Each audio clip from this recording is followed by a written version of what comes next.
Act 1, Scene 2, the Taishō period.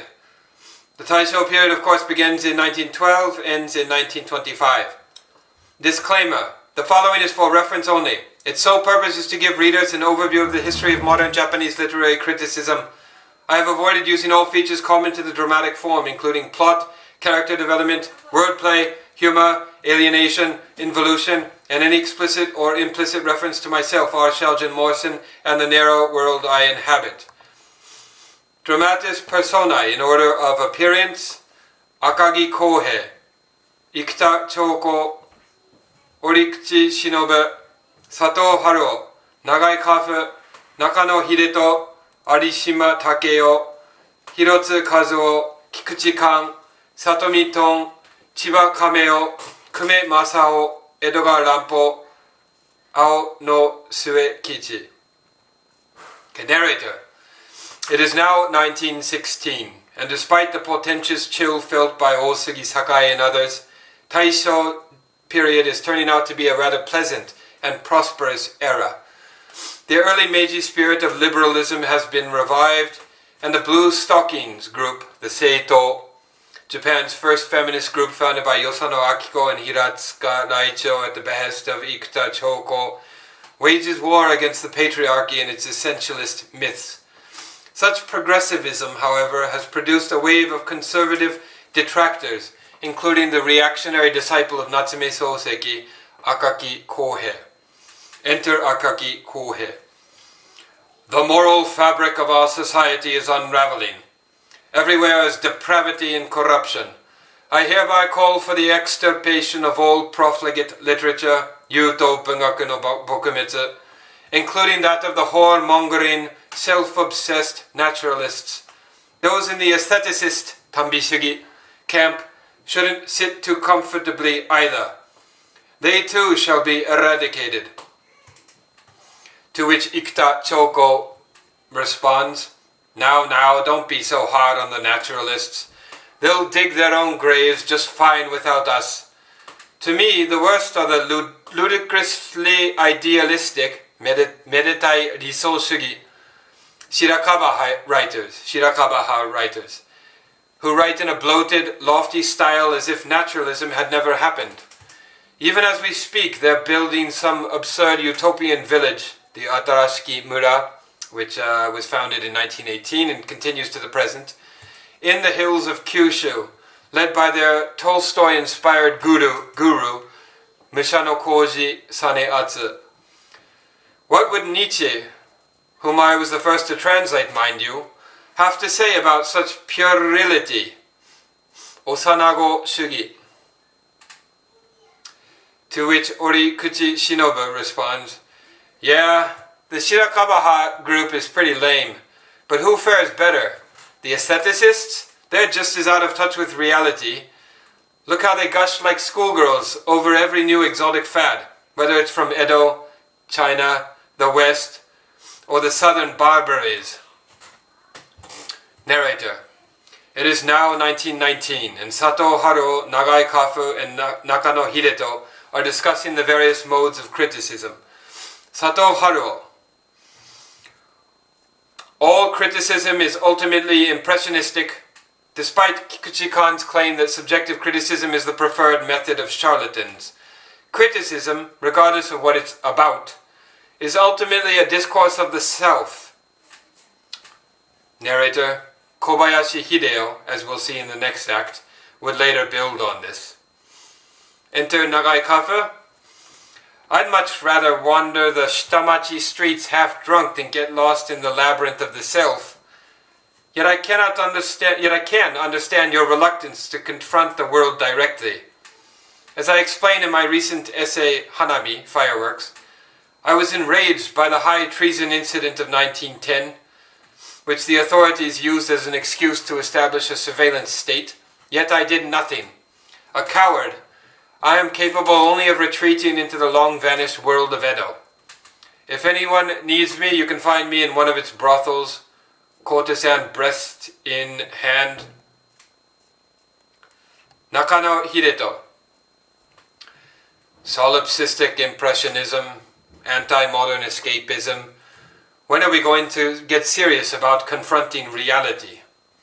Let this moment mark the beginning of Japan's proletarian movement, a people's art, Minshu Geritsu, for and by the fourth class, Daiyon Kaikyu. Narrator, it is now 1922, and Arishima Takeo and Hirotsu Kazuo are discussing their role in the class struggle, while Kikuchi-kan and Satomi Tong are engaging in their content-value controversy, Naiyo Teki Kachi Ronso, which, like most literary debates, will end without conclusion. Arishima Takeo.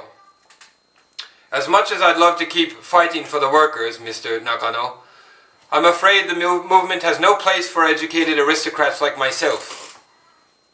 Narrator, Arishima sadly would die in a love suicide, Shinju, the following year. To which Hirotsu Kazuo responds, "Come on, people! What's all this talk about class? Art transcends class. The tent of literature is big enough for us all. So long, of course, as you find your proper class-determined role within it." To which Kikuchi-kan responds, "You know, I've recently stopped giving a shit about formal or aesthetic beauty, biteki kachi. For me, content value, naiyo teki kachi, is the only thing that matters. Even the most poorly constructed story can move me to tears if its subject is powerful enough." To which Satomi Ton responds, "Horse shit, Kikuchi. Subject alone is worthless. Value is to be found only in form, in stylistic expression, in keishiki." Narrator. 2 years have passed, and the discussion has moved to the merits of prose versus that of poetry. Hirotsu Kazuo says, "Forget about the form-content problem for now. I want to talk about prose versus poetry. Prose, I claim, is superior to poetry, as it is that which mediates between poetry and life. Of all the arts, prose is closest to life and cannot be disentangled from it. Hence, it is meaningless to speak of pure form in works of prose.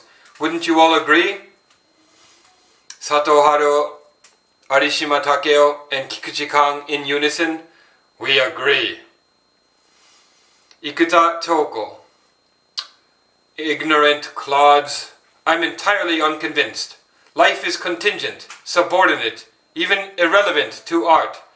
Art exists for its own sake and should be assessed by standards that are independent of life. Narrator, with this begins the famed debate on the art of prose, Sambun Geijitsu Ronso, which would run out of steam before the year's end. Enter Chiba Kameo. I'm starting to notice some trends in your bickering. Since the great Kanto earthquake last year, writers have split into two camps, the proletarian camp, rallied around the magazine Bunge Senzen, and the new sensation school, Shinkankakuha, a word I coined, mind you, centered around the magazine Bunge Jidai.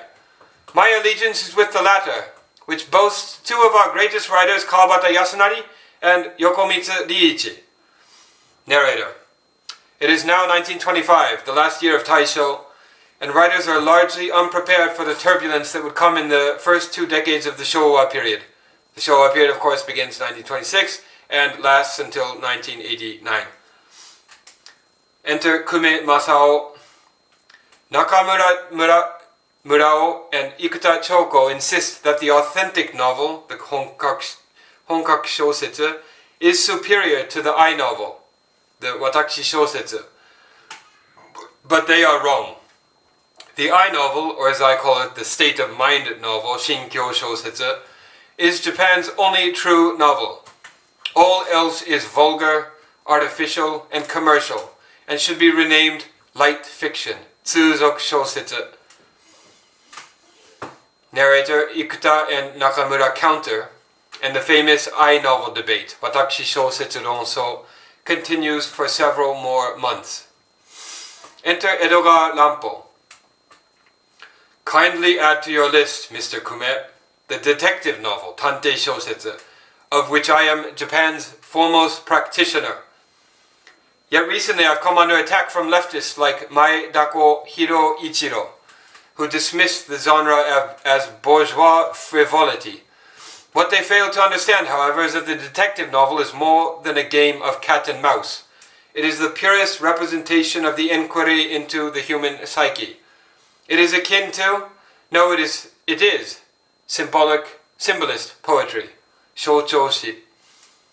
For the pursuit of the fantastic, Genso, is the pursuit of human knowledge itself. To which Aono Suekichi responds, right, whatever. Now help me hand out these pamphlets, which include excerpts from my recent translation of Lenin's What is to be Done. Now the revolution can begin in earnest.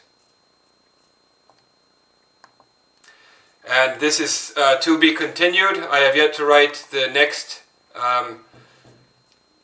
act of this play. And the next act, of course, will be the Shōwa period, beginning in 1926. So look forward to the final act of this play. Hope you enjoyed it. If you have any questions, send me an email. Goodbye.